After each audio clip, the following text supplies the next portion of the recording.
How does seafloor spreading shape the ocean floor? Imagine the ocean floor as a giant puzzle that is constantly changing shape. This puzzle is made up of pieces called tectonic plates that move slowly over Earth's surface. One of the main ways the ocean floor is reshaped is through a process called seafloor spreading.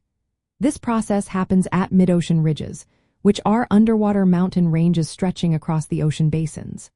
Here, hot molten rock from Earth's mantle rises up through cracks in the crust. When this magma reaches the cold seawater, it cools and hardens into new oceanic crust. This creates fresh seafloor that pushes older crust away from the ridge. As the magma continues to rise and solidify, it forms a continuous chain of new crust, gradually spreading outwards.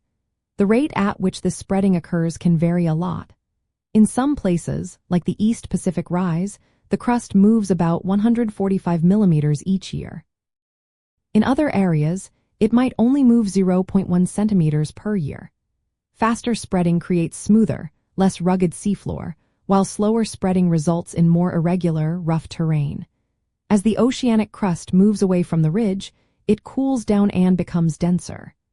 Eventually, it sinks back into Earth's mantle at subduction zones, deep trenches that can be 11 kilometers below sea level. This recycling process means the ocean floor is relatively young, usually only a few 100 million years old.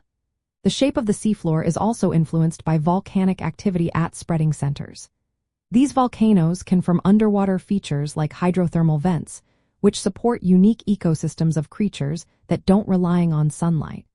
The heat from these vents can reach up to 300 degrees Celsius, creating extreme environments where life thrives. The continuous movement of the seafloor also impacts ocean currents and water temperatures, affecting marine life across the entire ocean.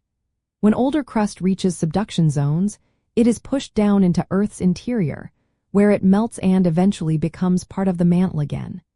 This process helps shape the overall structure of the ocean basins and keeps the ocean floor in a constant state of renewal. Seafloor spreading is a key piece of Earth's geological puzzle, constantly creating new habitats and influencing the environment for countless marine species. It also explains how the continents drift apart over millions of years and how ocean basins change shape over time. Understanding this process helps scientists measure ocean depth, study marine ecosystems, and learn more about Earth's dynamic nature.